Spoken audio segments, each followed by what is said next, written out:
I think that our world is really like a spider web. And when we touch one part of it, the whole thing can wiggle. And touching one part of it could be eliminating a species from it. They dropped a net off a bridge, and he flipped over, slid underneath it, and rolled up. And I was like, oh, that is the coolest thing I've ever seen. And I was thinking about that when I saw that kayak. Yeah. And I went, I'll trade you some of this job for that kayak. The tug is a drug. I mean, I got the tug, and I was just, I probably set the hook so hard that the fish flew behind us. I have no idea, but I was so excited to put fly tying together with the fly fishing. Fall in love with the river. Fall in love with disconnecting. Fall in love with the sounds that we're hearing in the background. Connect, and all the fish are the bonus after that. Welcome to the Flyline Podcast, where we enjoy the interesting stories behind the legendary guides and luminaries connected to Maine fishing. I'm Michael Jones. Today, we're joined by a very special guest, Captain John Rogers. John Rogers is a seasoned guide whose journey began in Freeport, Maine, and has taken him from the cool waters of the North Woods to the sunlit flats of the Florida Keys. His passion for fishing was sparked during childhood and grew through years of hands-on work, from ship timber harvesting as a sawyer to operating a traditional Maine sporting camp. In this episode, John shares stories from a lifetime on the water, including the founding of his guide school in 1997.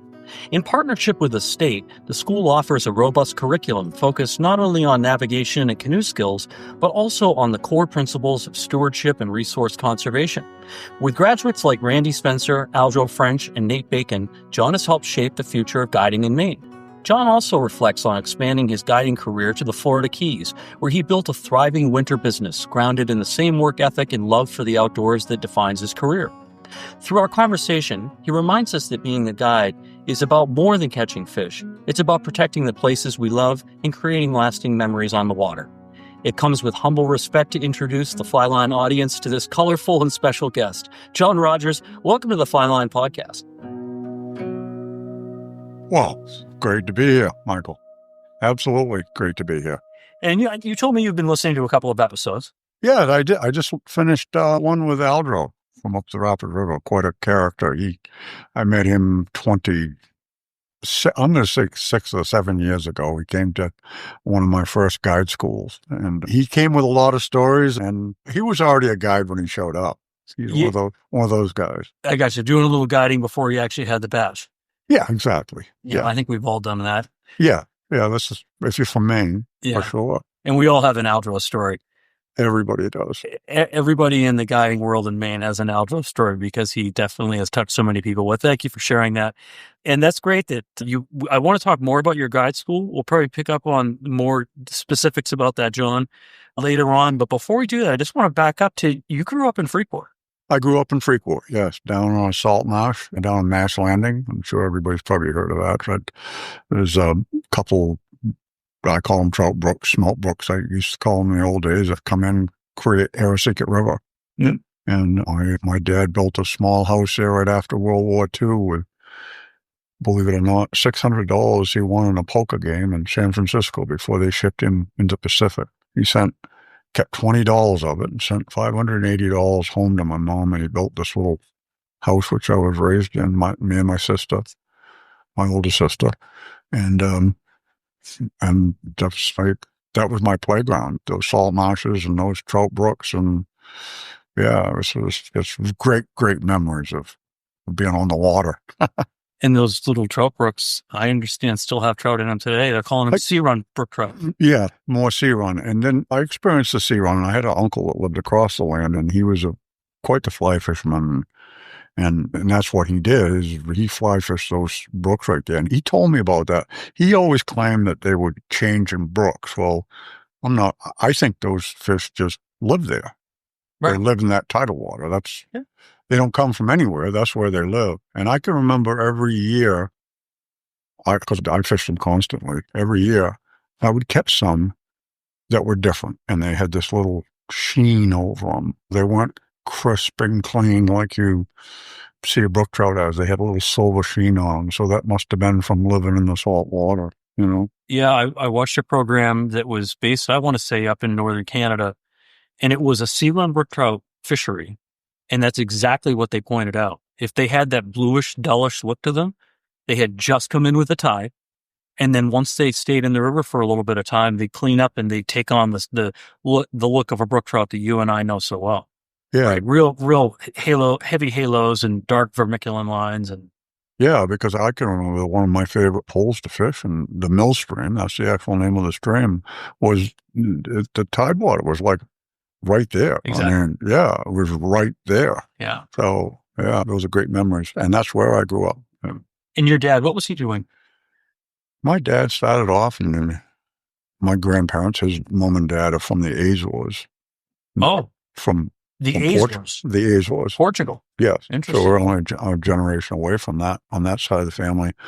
And my dad grew up and was after World War II, he was a mason and plasterer and a fine craftsman. That's just amazing man, I have to say. And carpenter, but he ended up being an electrician at the last 30 or 40 years of his life. But he was a master of it all. He really was. Some people say they can do it all, but he actually really did it all. Yeah. And you told me in a previous conversation he worked at Bowdoin College. Went to Bowdoin College for the 30 years. If you went backwards from the retirement age backwards, he went there, and, a great place to work. I mean, steady and good people, and they took really good care of him. And he and Rivers, I'm sure, did a wonderful job for them too. Yeah, I did work for Bowdoin College for a period, and it would have given him an incredible master's class in what he was doing, which is to say electrical work, because you've got buildings that were constructed before they were electrified, right? Exactly. Right up to state-of-the-art skating rinks that have security alarms on them for ammonia. So he saw everything by working there. Yeah, that's amazing. Exactly. But you didn't follow in his path. You didn't become an electrician. I didn't, although I could do electrical work, and I still do a little bit on the side once in a while with odd friends and stuff. I didn't follow that. I had my parents had 4 children, like almost 2 separate families, based on age. There's a big gap between.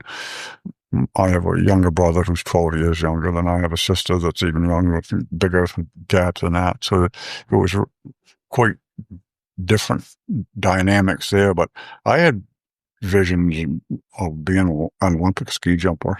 An Olympic ski jumper. There was a big hill that I built this, and when we stopped the cars, we were jumping so far on this jump.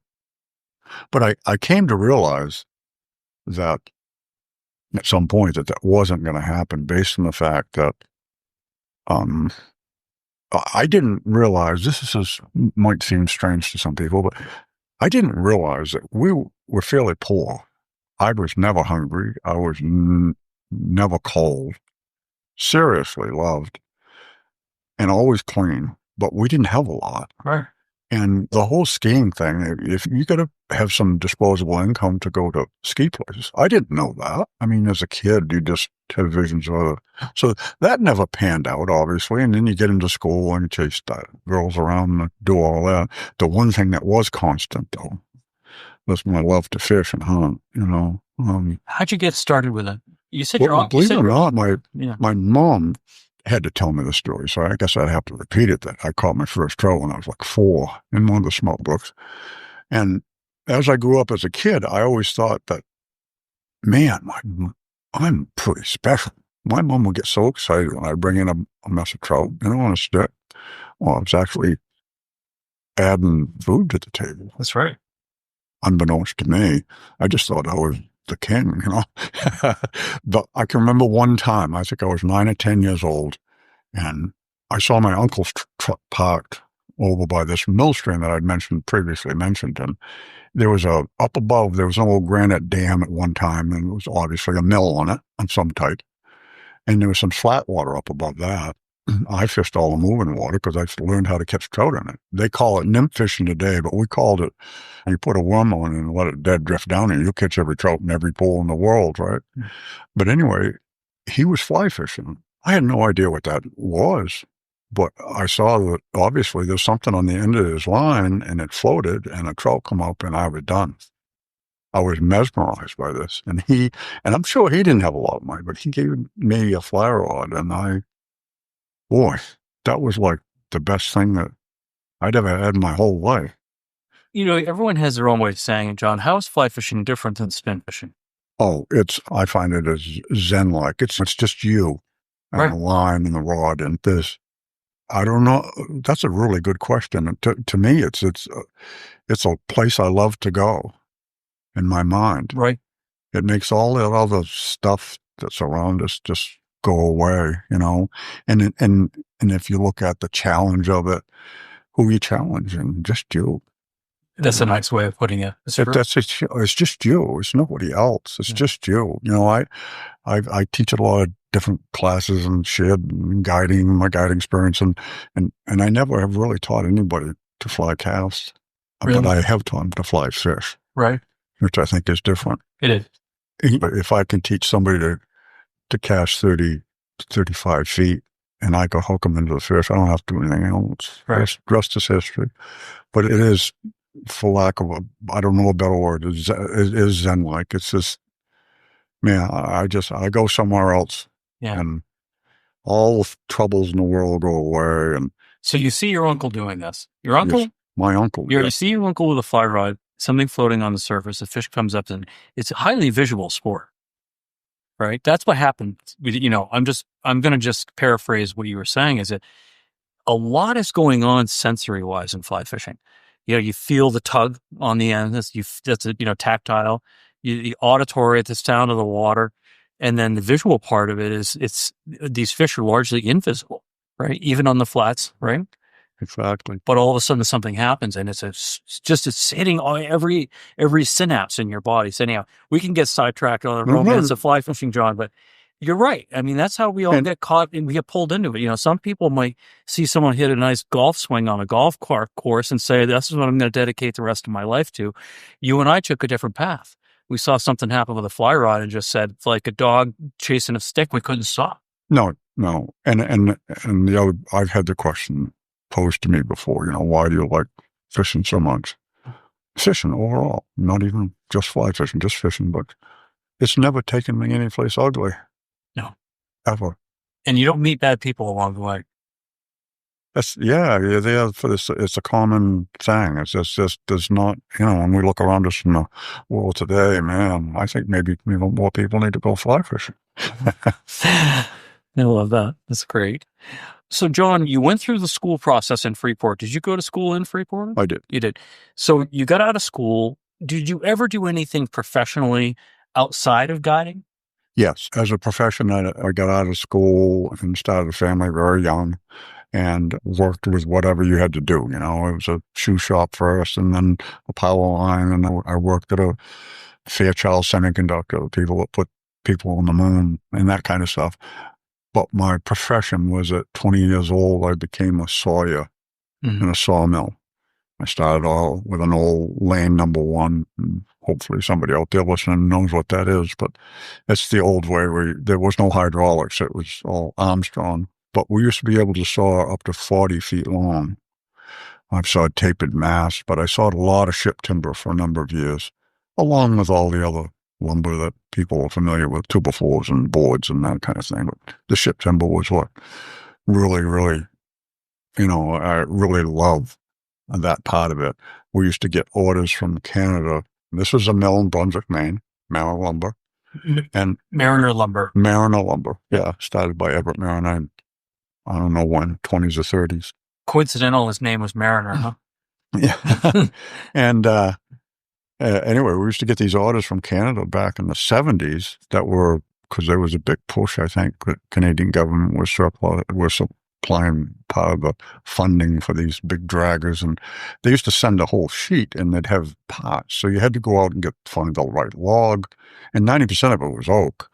And you had to find the right log, which had to be the right size and the right length. So there was not just sawing the lumber. That was the interesting part.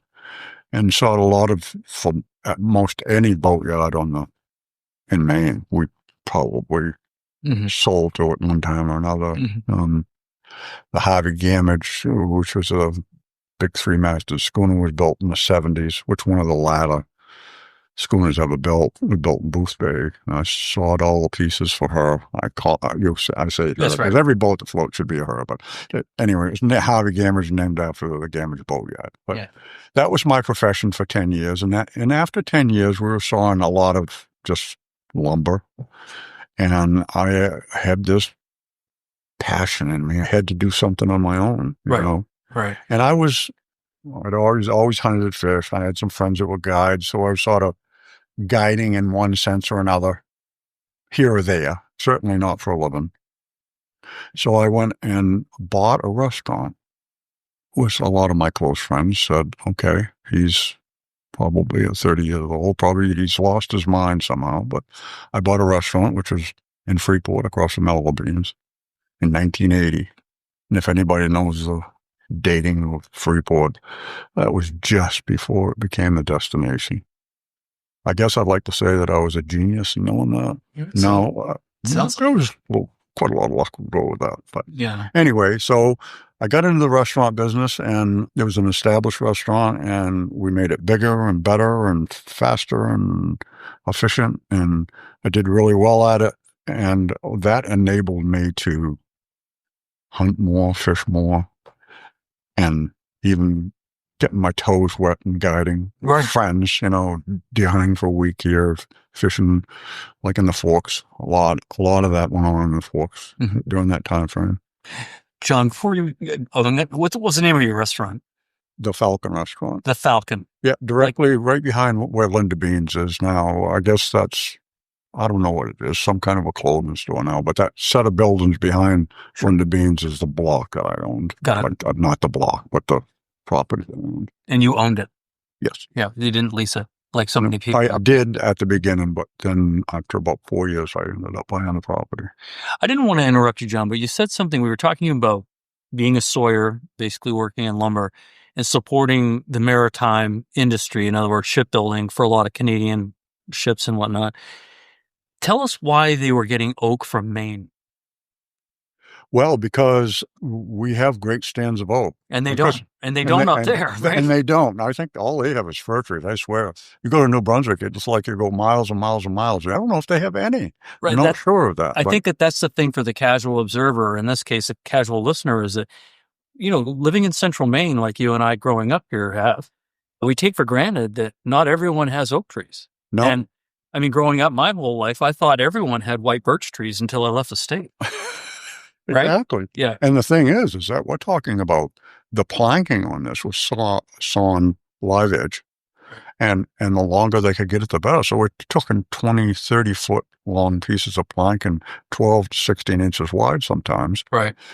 And some of the pieces, I remember one of the ships, I call them ships, that we saw it for had a stern post that had to be 20 by 20. I don't know if anybody realizes how big a tree that is, but it's huge. Yeah. How long? We have those. We have those in Maine, right? Southern Maine along the coast, and then the western part of the state, and then even the white oak. The white oak was a prize because it would bend steamers really well for ribs. Right. Well, I just wanted to go back to that because it's an important, it's a distinction that we wanted to make, and that there's a reason that Maine was productive in the sawyer industry for a long time, because you couldn't get oak or ash, which is also almost equal strong. Oh, absolutely. And that's what you need to make these bomb-proof vessels, which is what you guys. And pine. The number of strip built boats, not all plank boats that were built in Maine. A lot of them were built out of pine, and we'd saw it 5/4, which is 1 1/4 inch. And we were known for, we called them punt boards, skiffs. But one piece on one side, one on the other. Wide pine, full planed, full 1 inch. Right. And they'd bend it in and make the really cool skiffs. Now they just plywood or whatever. But, right, but before plywood was a thing. Let's go back to fly fishing. So you were working as a sawyer, and you decided to go out on your own. Yes. Yeah, I had to do something, and I wasn't sure what that was until this opportunity popped up, and I love food, so maybe I said, well, maybe that's the reason. Well, that's not the real reason we should buy a restaurant, but anyway, I'm very proud of those years too, because it went well, and it supported a lot of families, And you can't go wrong across from LL Beans in the summertime. And you were supporting your family. Absolutely. Right. Yep. And that was about, you kind of said it before, but that was about the time that Freeport was becoming more than just LLB. It was turning into an outlet destination. And so everything, the fruit was ripe for the picking. It was, absolutely. Yeah. And we had to stand in line every day after day, week after week, month after month. What were you cooking? We did breakfast, lunch, and dinner, and a family style restaurant, maybe a little heavier on the seafood because we're on the coast and able to get it every day. Like Day's crab meat, for instance, I was the number one on that list, which I thank Neil Day, God bless him, he's gone now, but he delivered every day. Yeah. But we had everything else too. Yeah. The normal foods. Did you have a role in the restaurant, or were you just the owner? Well, I learned right off the bat that the best thing I could do was to learn every job and be better at it than anybody else. And that was, I think, was the key. And in the end, the hardest part was help. But once we got that figured out, I had a good crew. They took really good care of me, which enabled me to go back to what I really wanted to do. Which was? Fly fish. So did you have your guide's license at that point? I did not, but I took a few years there and started to go as much as I could. I got into Atlantic salmon fishing. Okay. I fished all over New Brunswick and the Gaspé Peninsula and then Alaska and Costa Rica, and I just went hell west and crooked, I guess they'd say. And what'd you say? Hell west and crooked. Hell west and crooked. But anyway, yeah, fulfilling some of my fly fishing wants there, I guess, and then obviously did not pass up the great state of Maine. I mean, my God, we have some of the best. We do. We have some of the best, and so diverse. And I still was dabbling, you know, week here, week there, how, whatever, just like I think 90% of the guides in Maine have done. So you were starting to dip your toes into guiding. Yeah. You also were doing something with outfitting because you started a Peregrine company. What was it? Yeah, Peregrine Reel Company is started making these wooden fly boxes and topping boxes too. I sold a lot of topping boxes. So flat stretches for tarpon. Some people don't understand what that is. When you have to stretch them to keep for the them audience. Straight. When you tie on a tarpon fly, you don't really tie the fly on. The fly is tied to a piece of hard, what we call bite. John, would you call it that? Yeah. And that needs to be kept straight in a box. And so you were making large, almost like a small Monopoly box. Exactly. Yeah. And they were made out of mahogany. And then I had a gentleman either paint stuff on them or did inlays. And that was the start of that. And then I was obsessed at some time to collect antique tackle, and I love fly reels. I still do to this day. And I started the design of a fly reel. It was a little bit based on some old designs, but I had my own drag system set up on it anyway. And basically got it working. And then I took the next step and opened up a fly shop, outfitting. In Freeport? In Freeport, down on Route 1. And I guess, a lot of people, my friends again, said, okay, first a restaurant. Now, one friend said to mine, you do know that there's a big sporting goods store in Freeport, right? But that wasn't what I was competing with. I wanted something different. You know what I mean? I did. I wanted something different. And can I interrupt? Sure. It's a brilliant idea. And I'll tell you why. It's because you had a big outdoor retail store in that town. Let them do all the advertising. Let them do all the, word of mouth. And now all of a sudden you have a steady flow of people driving by and they see your business as well. I had a friend who was a professional. He was a sage rep forever. Brad Gage was his name. Did you ever heard of Brad Gage? His father owned the U.S. Line Company. They used to do all the old fishing tackle before it was preppy, right? So, if you were going to sell ice fishing traps, you buy it from the U.S. Line Company, the hooks and Eagle Claw and all that stuff. They're a distributor out of Western Mass. And I said, Brad, if you wanted to open a fly shop in New England and you had to make it successful, what town would you put it in? And what was his answer? And it wasn't Freeport. Manchester, Vermont. Who's located in Manchester, Vermont? Orvis. Why would you do that? For the same reason that you opened the Peregrine Company in Freeport. Why they put a Burger King across the street from McDonald's. That's right. Exactly right. Yeah. Great. So sorry to interrupt you there. I just wanted to share that. It's a brilliant idea. And I think there's room for it now. I'm not saying someone should go open a fly shop in Freeport, but I don't think it would fail. Exactly. Yeah. And it would be, they say a rising tide lifts all ships. So that's a really common statement. But when you have options all in one area, just like, there's also all the retail stores there now, they feed off from each other. I don't get in the car in Naples and drive down to Freeport to walk into one outlet. I want to walk into 6. Right? Exactly. So, yeah, I mean, that's the whole marketing point behind it. That is the point behind it. Absolutely. But there was, if you wouldn't mind sharing, John, your family had a big turning point when all this was going on. Something big and catastrophic happened. Yes. As we're, I'm still really getting my feet wet, really wet, actually. And we're going to try to do the mail order thing a little bit. We're trying to figure out which niche was. And my daughter, who was a sophomore in college at the time, the University of Maine, in 1991, actually, was going, 4 days before Christmas, she was going to the mall to do some shopping and then come home, and she got in a car accident with her boyfriend and got killed. So that changed everything for me. The Peregrine Outfitters was no longer, it didn't make any sense. I don't know. I don't even know how to explain that. It just goes away. It went away. The restaurant carried on for a few more years, a couple more years, actually. My life took a big turn there. It was a big U-turn right in the middle of the road. And some of it's a little bit foggy, but the hurt part's still there for sure. Always will be. But that was a huge turning point in my life. The restaurant I ended up leaving behind also in the end. That relationship that I had at that point ended, and started a new one, another stage 2, I guess, phase 2.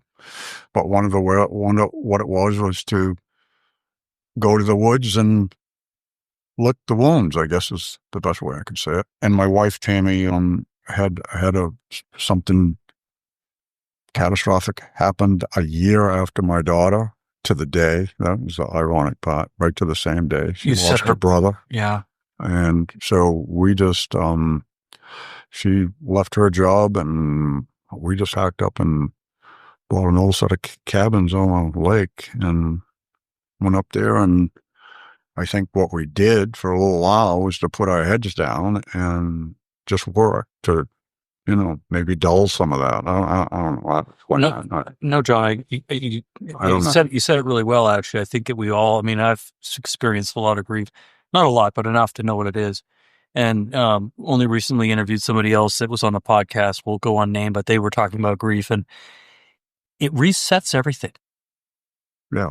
Well, you know what grief is, if the general public doesn't really have a definition. I have a definition for it. What is it? Grief is just a great big bag of love, but it ain't got any place to go. Yeah. So if it had someplace to go, then some of that pain might be eased, but that's just a whole bunch of that in one bag and you can't get out. But it does. It changes how you look at everything. It changes how you think. It changes everything for the rest of your life. Yeah. Period. And you were also simultaneously going through the process of a divorce too. And just to speak for a minute, I've been divorced, and it's like every pillar in your life changes. Your checking account changes. Your friends change. Your relatives change. The dog doesn't live with you anymore. You're right. Everything changes. No, everything changes. And then you add, in your case, the loss of a child, which is a hole that'll never be filled again, right? And so you went off and start a new chapter, which we're going to talk about in the second half of this podcast, which is really what defines who John Rogers really is to most of us in the Maine fly fishing community, and that you're a mentor, you're a decorated guide, and a regular member of our fly fishing community. So let's take a quick break. Okay. Thank you. In this Flyline flashback, we turn our attention not to the past, but to the future, rooted in a deep respect for Maine's guiding heritage. Cornelia Fly Rod Crosby blazed trails across the Rangy Lakes and into history as Maine's first registered guide. A gifted writer, a champion of conservation, and a bold promoter of Maine's wilderness, she helped put vacation land on the map in the 1890s, long before hashtags and highway signs were a thing. Now, as a proud member of the Friends of Fly Rod Crosby Committee, I'm part of a mission to ensure her legacy stands tall. Literally. We're working to place a life-size bronze statue of Cornelia Crosby at the new Department of Inland Fisheries and Wildlife headquarters in Augusta, set to open in 2027. Overlooking the Kennebec River, the statue will honor a woman who brought countless visitors to Maine's woods and waters and championed the outdoor guiding heritage and traditions we still treasure today.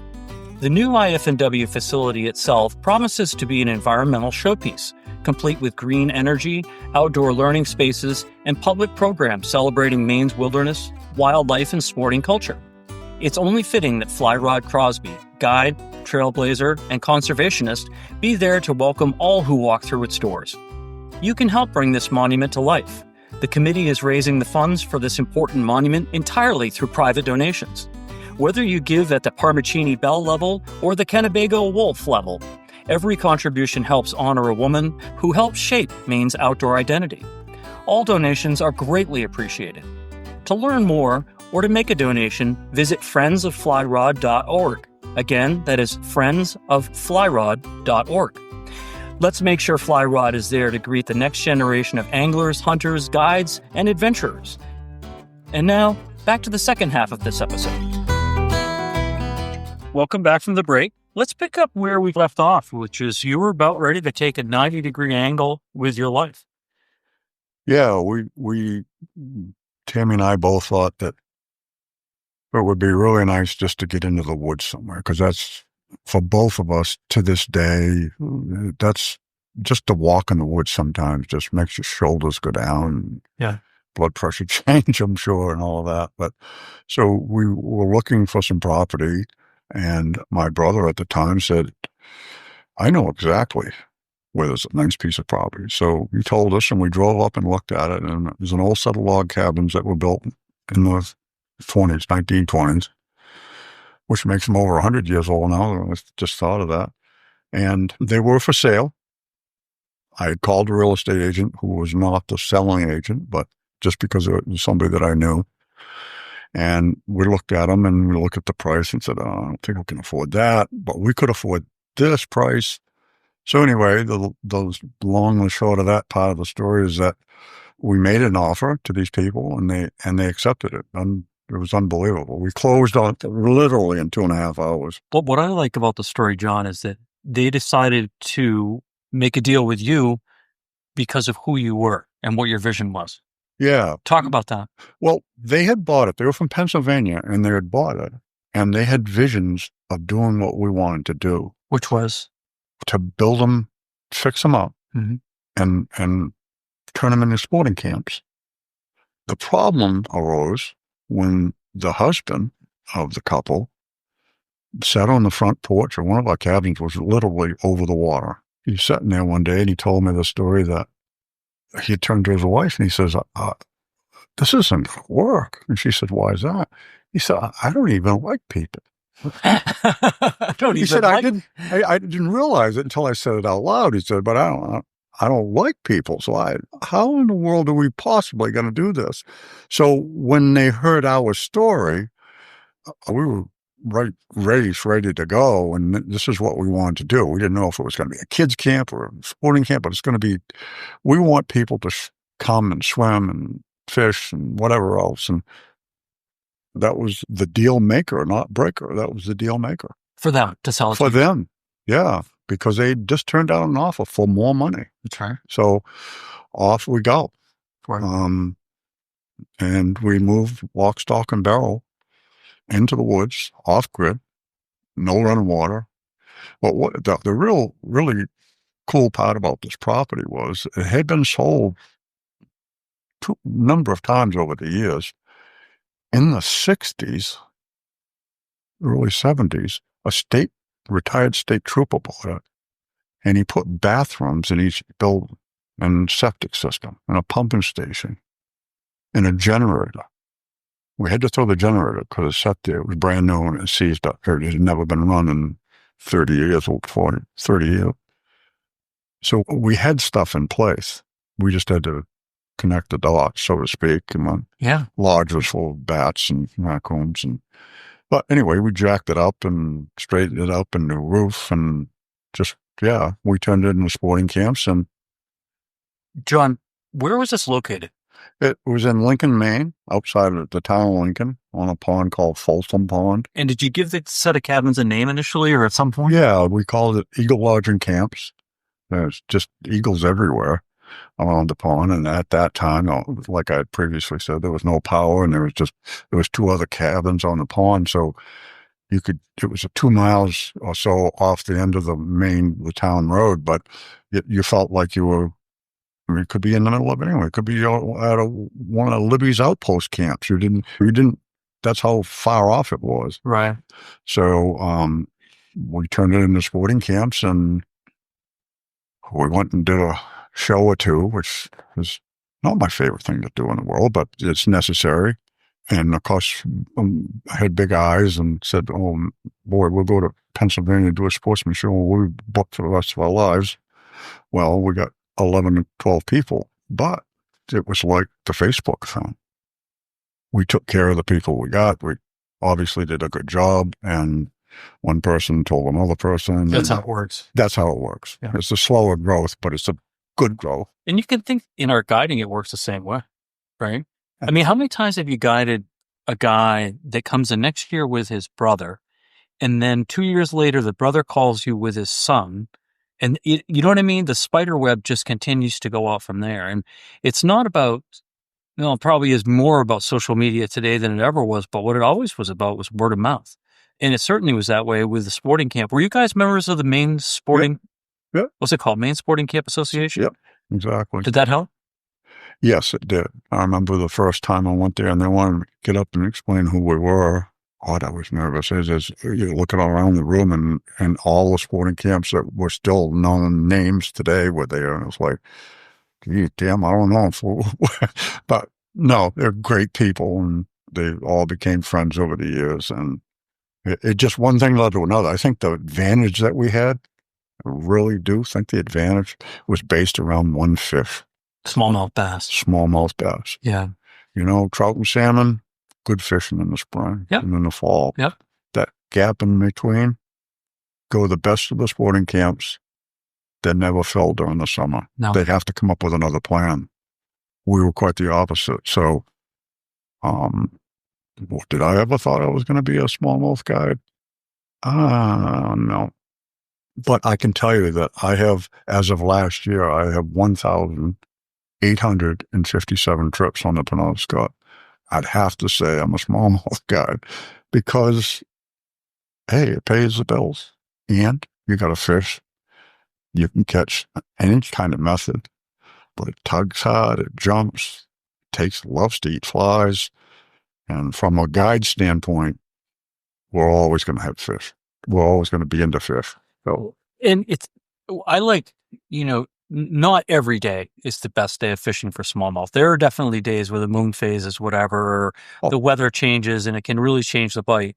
But for the most part, and you're talking about June and July. And of course, I do the same thing, John. I just happen to do it on the Androscoggin. You're big time on the Penobscot. Everyone knows you. But in June and July, it's a hell of a lot of fun to put on a pair of shorts, a pair of flip-flops, go out, spend the day, 75, 80 degrees, catch fish all day long. Middle of the day. Middle of the day. Fun. Exactly. And if you miss one, no big deal. Exactly. There's going to be another one. I think it doesn't translate to the trout fishermen. I don't think that, the reason, if I talk to somebody and say, well, I don't fish for bass, my first impression of that is that's because you haven't done it. That's exactly the reason. I got to tell you a really quick story. Please. A family come in, and we were very family-oriented, which really was good for business because you could come hunting or fishing and bring your family and they could do other things. Anyway, this gentleman was a dyed-in-the-wool trout fisherman, and he wanted to fly into a trout pond on top of staying there, but it was going to be on a daily basis, which makes it a little tougher. You're not there at the daybreak, when it comes to trout ponds, my favorite spot in the whole world, but I like to be there when the sun's breaking and when the sun's going down. So it's a little tougher. So we flew into, I think maybe it was Henderson. I don't remember exactly which pond it was, but anyway, we caught trout. We fished with a little 4-weight rod, Sage, or one of the higher end rods. Beautiful setup. It's good fly fisherman, caught some trout. So I said to him, I said, I just had a day open up on the river. Go bass fishing? I don't know. I'm good. I said, no, you should try it. And I don't want to get heavy into the sales part, but the day was open and, So finally he came to me at dinner time. He says, that day's still open tomorrow? I said, yeah. Well, obviously, I think his wife said, yeah, you need to go.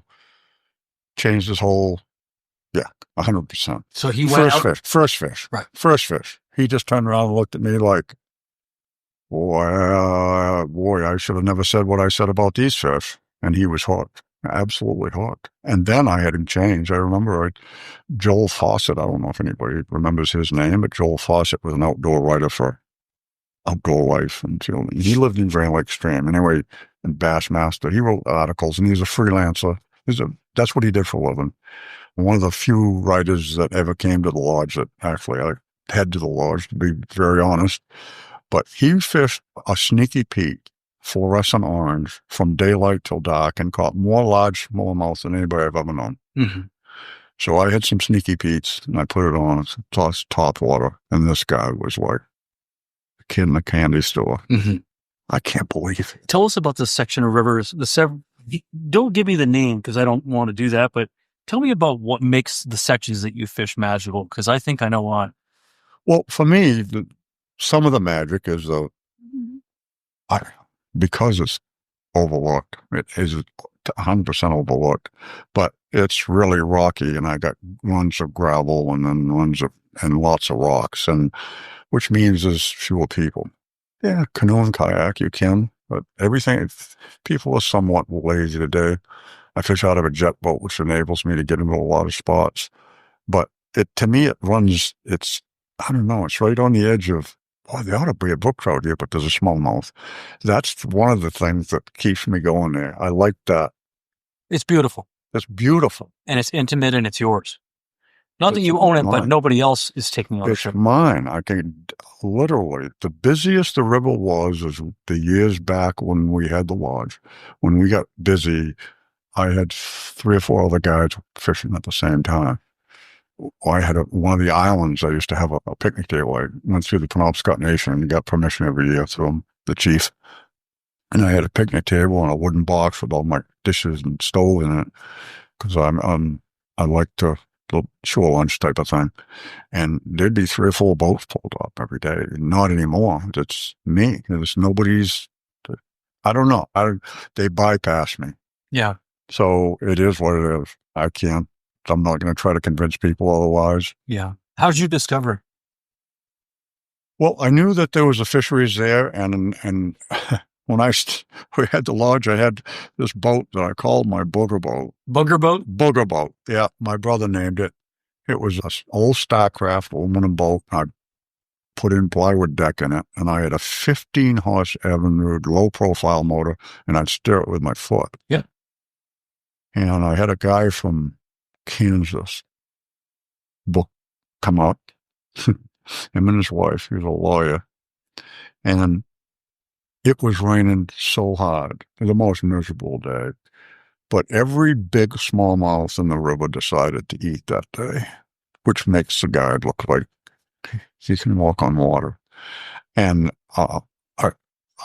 it was really my first time fishing it, and I went, wait a minute, I'm not going to even chase the fish around. And I had good fishing in the pond with big fish, but nothing like this. Mm-hmm. Nothing. I mean, the days, every cast, every other cast, or wherever you tell them to put the cast, there seems to be another fish there. It's always one of those days. So that was the start of it.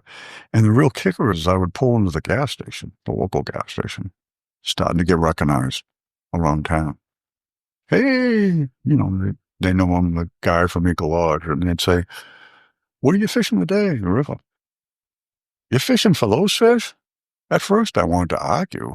Then I went, John, you just need to keep your mouth closed. That's right. There's nothing to argue about here. No. And I still have it to myself. Right. That's an overlooked fisheries. I think because of where I am, there's, they're going to drive by me to get to where they want to go. Yeah, which is up around Katahdin and the West Branch, the West Branch, or they're the going to Grand stay. Lake Stream. I mean, you go either north or more east, and that's a lot of the focus. Now, the other river is the Mattawamkeag River. Right. Tell me about it. Well, Tammy and I and the kids used to go there when we had the lodge. If we had an afternoon to grab a picnic and take a fishing rod and just go up, and I'll share that with whoever's listening. This is full of smallmouth. Right. You can't catch them all. Yeah, it's filthy with But nobody goes. I'm talking literally nobody. So we bought a piece of property on it about 12 years ago or so and built a cabin on it for ourselves, which we absolutely just love to go. Tammy suggested that we build another cabin for the kids. When we built that, the kids didn't seem to come. So she said, if we built another cabin, we could probably do some classes of some type here. So now we have, I guess I have to stop for a second and count them, but we can sleep up to 12 to 14 people. We have a classroom building, and we have showers, a drilled well, and we're off grid. Most everything's on solar. So we have another set of sporting camps, but not run as sporting camps. Right. So let's clarify, John. One of the things that I haven't announced, I'll put it in your introduction for sure, is that you run a successful Maine guide class and have for many, many years. Yeah. And we did talk about Aldro French, but Randy Spencer came. Randy's about the same time frame, because Randy came when he was 50 years old. Right. And actually, when I had my 50th birthday, he come over and played guitar for us on my 50th birthday. And he came, and he will tell you, because he said it to me many times, that was the turning point in his life, that he had made up his mind he was going to become a guide, and he did it at 50 years old. Now, does he do some other things besides that? Write books? Of course he does. But he's a dyed-in-the-wool and a really good guide. Yeah. A really good guide on top of it. Really good guy, really good guide. Yeah. And what we did was we were looking a way to support our sporting camp venture. Diversified. And I remember taking the guides test, and I remember asking 2 different guides that I had worked with, what do I need to know? Oh, that was tough. I said, that's not a lot of advice. So I put that idea in the back of my head, and Tammy and I talked about it. And she says to me, I think it's time. So we put it together, a program together. We worked with the state, which a lot of people don't even realize that there's an actual curriculum that you should follow. But anyway, we worked with the state, and at that time we were actually given the written test also at the end of the class. When was this, John? When did this start? 1997 was the first year. Yeah, that's a perfect time to do it. Yeah. And I was out doing electrical work with a friend. Yeah. No guiding, not much fishing in January, February, and we put an ad in the Maine Sportsman, one of the newspapers. Tammy called me up and said, honey, you need to get home. I said, what is that? She said, the bookings just went over 20. We got to have another class. We got to figure this out. So, yeah, it took off. And of course, back then we were doing meals, lodging, and the class. Right. Kind of a compressed class. Yes, and we were like the first ones, I think. I know we were the first ones to do the week-long. We call it a week-long class. And we shouldn't had what we call hands-on. We have a chowder day outside, and we do canoe strokes on the water and compass course through the woods. So real hands-on. Real hands-on. Yeah. And that was always been our mission, to try to have someone leave the guide school, even a 3 or 4 day one, which is academic mostly. I still want them to leave with some map and compass skills. But I think most of all is that I want them to understand what a guide is And that portion of it, it's not about checking the boxes off. What is a guide? What is a guide? I think, to put it really short, would be to put the resource last. Oh, I like that. Michael Jones is going to put me on a smallmouth. That shouldn't be Michael Jones' first thing. No. That can't be on the first thing on the list, because everybody comes in with dead guys, and I'm a deer hunter, I'm a moose hunter, I'm a fisherman, and that's all good. I get that. You need that too, but that's the last thing on the list. It's like, are you ever going to know everything that's out there? No. Never. So you need to start somewhere. And I always tell people, they'll say, well, why are we looking at flowers and pitches and trees? I said, why? Because that's why people come. Oh, no, they come in fishing. No. I said, yeah, the first question out of their mouth is going to say, what flower is that? Yeah. And it's not going to be the little old lady with an Audubon book. It's going to be the guy with the tattoos up to his ears with a cigarette cough. And he's going to say, hey, dude, what's that flower? Yeah. And you're going to go, huh? So that's how I look at it. And if I can get that across to people, then I think I've done my job. It's not, I tell the guide classes, if it was about information, I'd mail you something, charge you less money. But it's not. We're anchor ambassadors and stewards of a resource. We're there to promote it. We're there to protect it. But we're also, our job is to bring them into it and take them out of it safely. Safely. Exactly. Right. 100%. Yeah. And control the things you can control. Your equipment. I have a jet boat. Yeah. It's 20 years old. Very comfortable. I bet it runs. Paint's worn a little bit here and there. Yeah. Very comfortable. That Honda motor. It runs, it idles are perfect. Everything right. Exactly. I can control that. I can control my rods, my reels. I can control lunch. Yeah. And lodging. I can control lodging, whether it's one of my little cabins or a tent. Yeah. Clean, neat. Yeah. So you just said something, John, that's really, really important. And I've learned it. And that is, you need to control the things that you could control. You can't wing it, right? You need to be in 100%. Daniel Legier is really good at this. He knows what they're having for dinner 24 hours in advance. He knows what he's having for breakfast 24 hours in advance. Every box is checked. There will not be forks missing. There will not be salt missing. You know what I mean? Those are the things you control. The caddis hatch you can't control. Exactly. And the thing is that whether it's an excellent day of fishing, mediocre day, or even a poor day, and those exist, like that meal. Yeah. At lunch. Could be the highlight. If it's put together right, I learned that.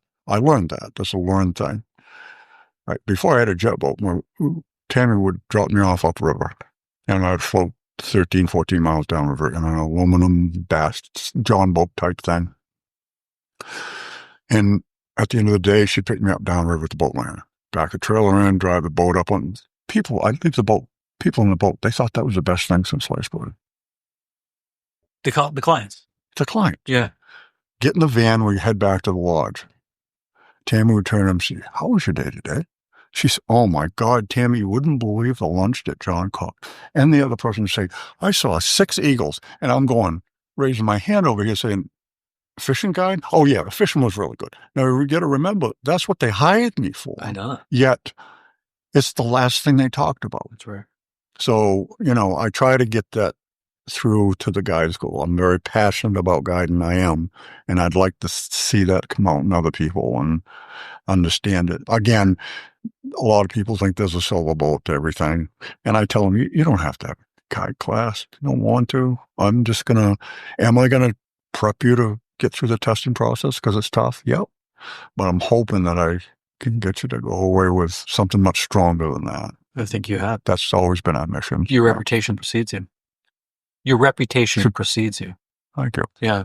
I mean, you had Aldro French make it through the class, and anyone can make it through the class. Did you hear that, Aldro? Yeah.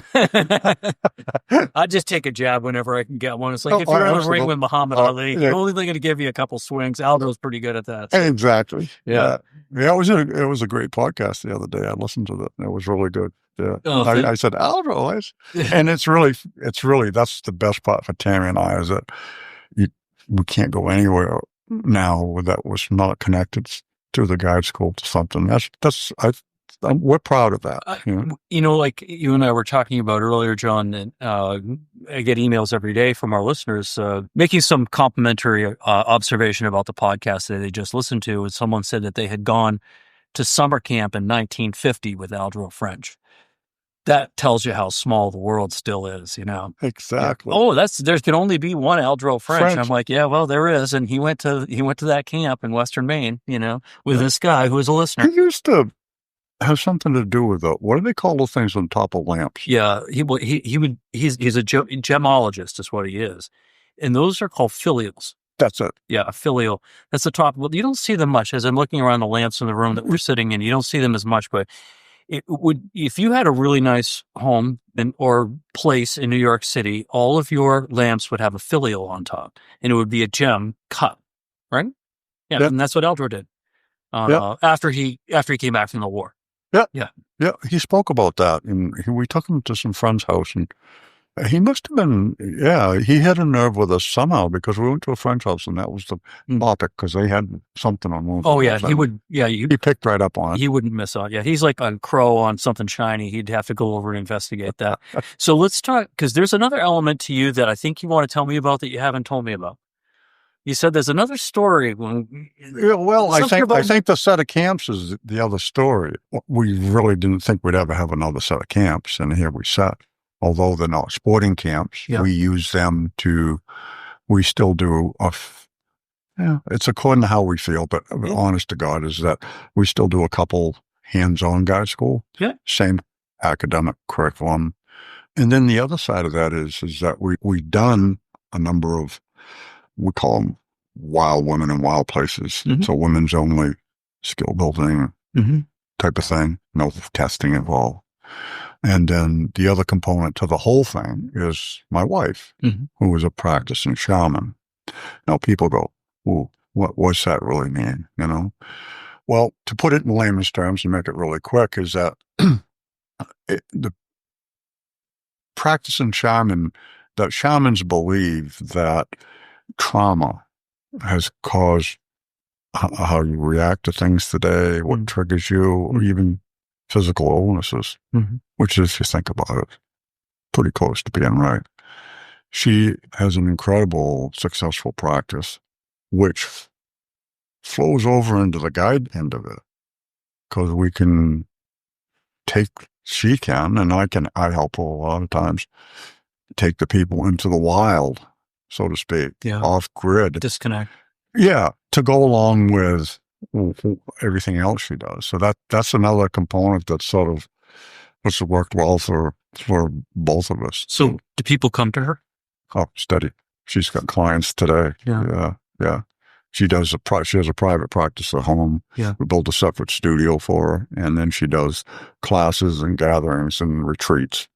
And is she the guide component? She's been a guide for 25 years. I don't know. Yeah, a long time.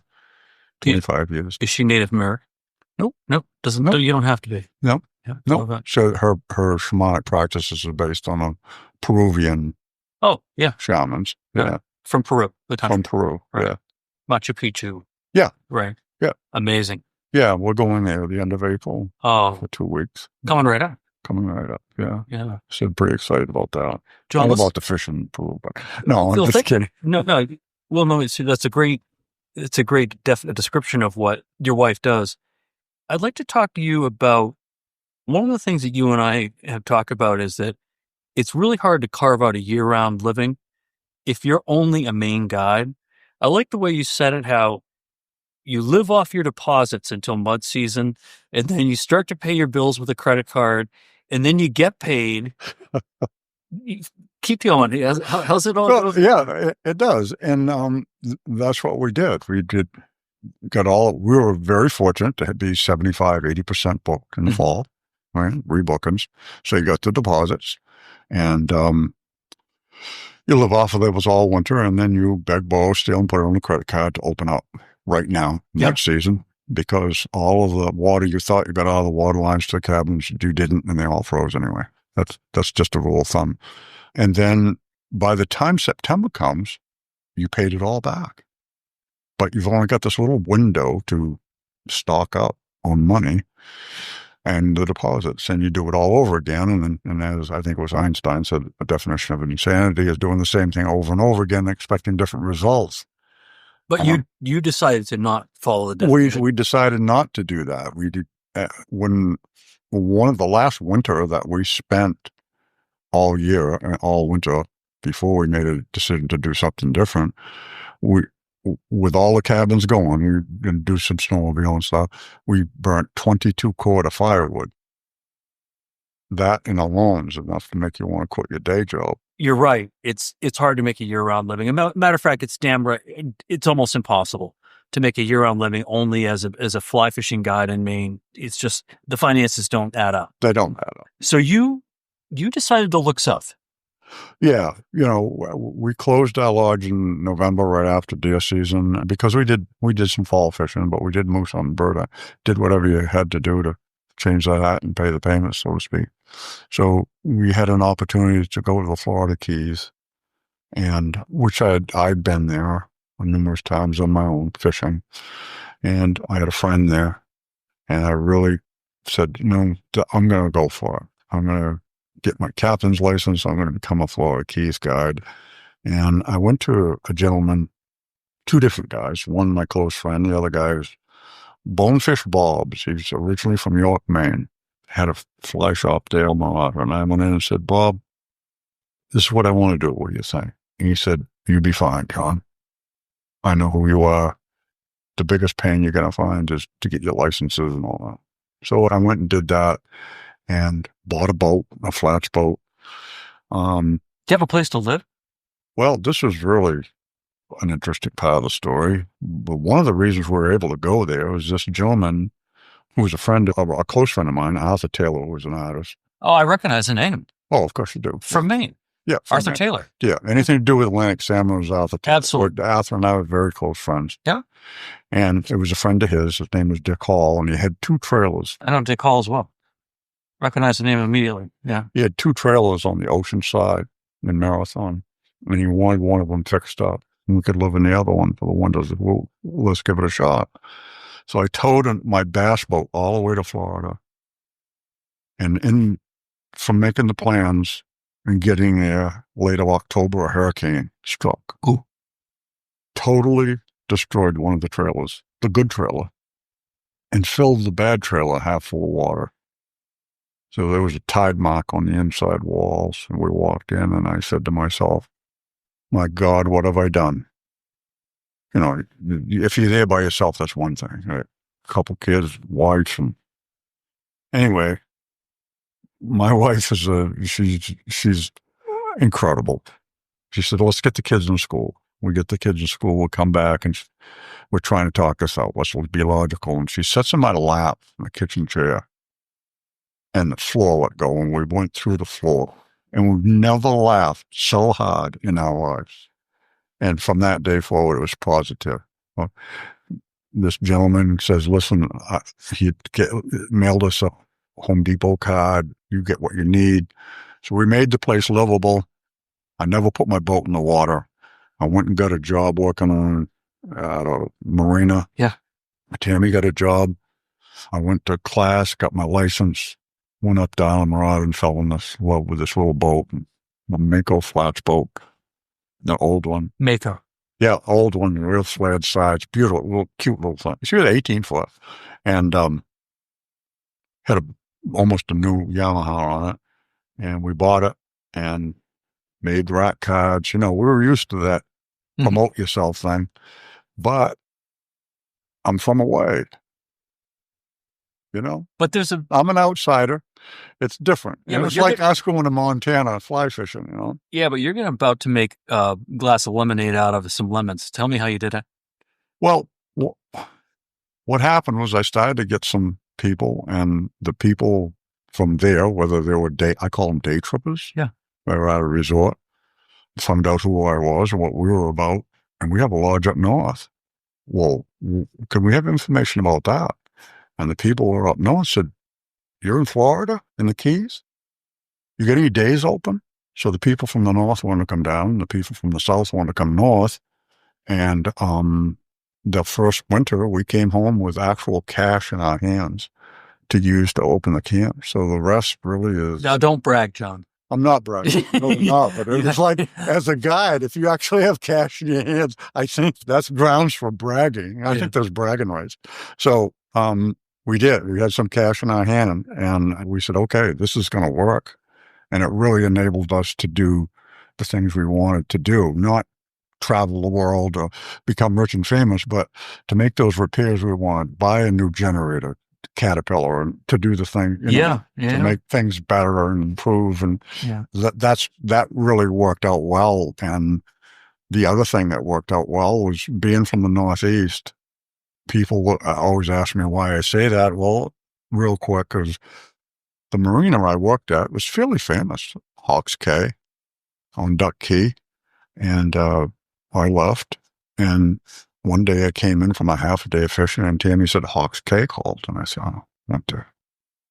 Must misplaced a tool, something when I worked there or something. I called him back. I said, John, any chance you can get here in the next hour? And I said, why? He said, we just got stood up from one of our regular call guides. You can't get on that call list, not if you're from Maine.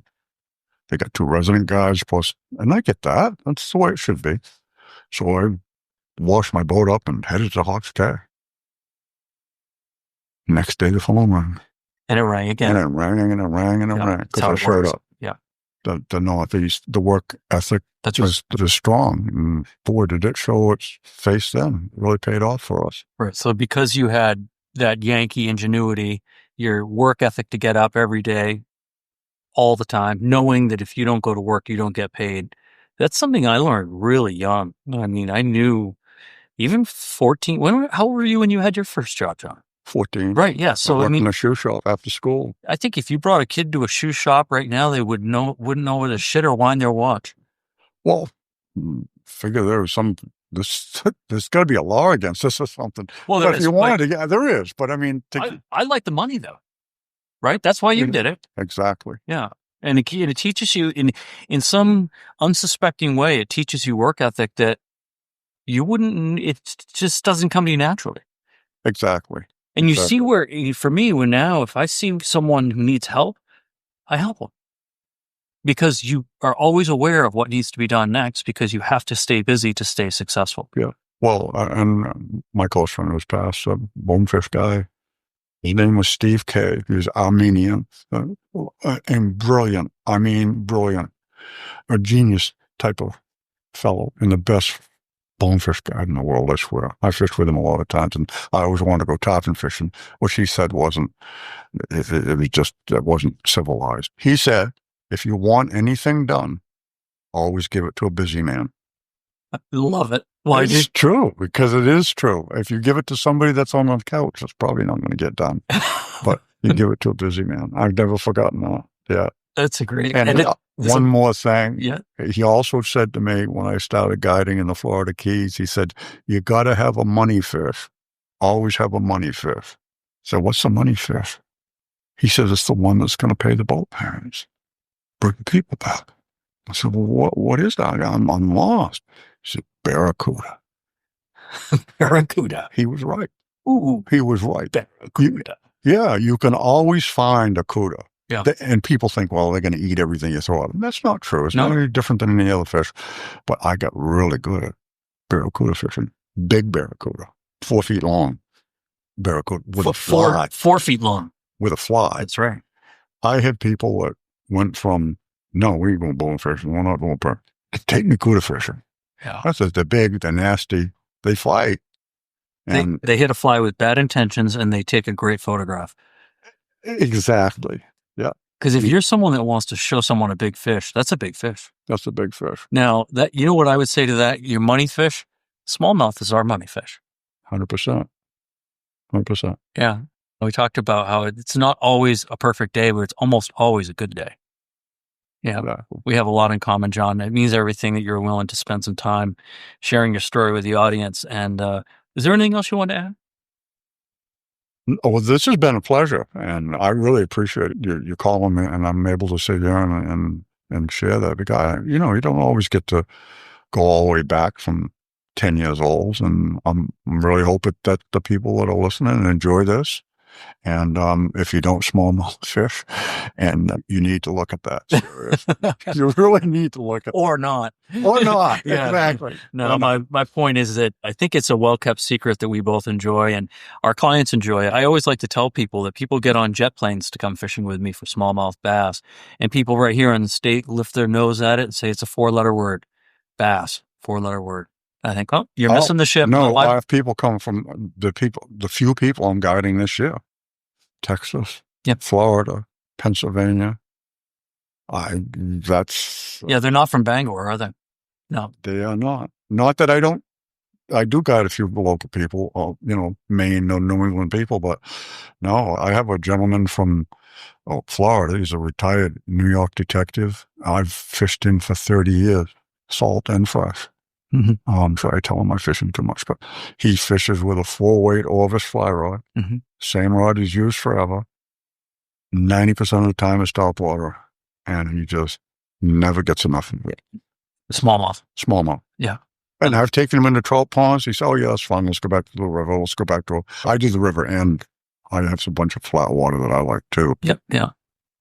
I've told it before, but I'm going to tell it for this audience today. Is that I remembered I was guiding trout and salmon, John, when I first got started, and really the season would end in the end of June, very beginning of July for trout and salmon. And I had a couple of dates that were basically forced on me by the guide I was working for. And I went out with some guys from, I don't know, like you said, Florida or Texas. They were from one or the other, and they wanted to go smallmouth bass fishing. And at about 10 o'clock in the morning, these guys are having the time of their lives. They're catching big 5-pound smallmouth bass.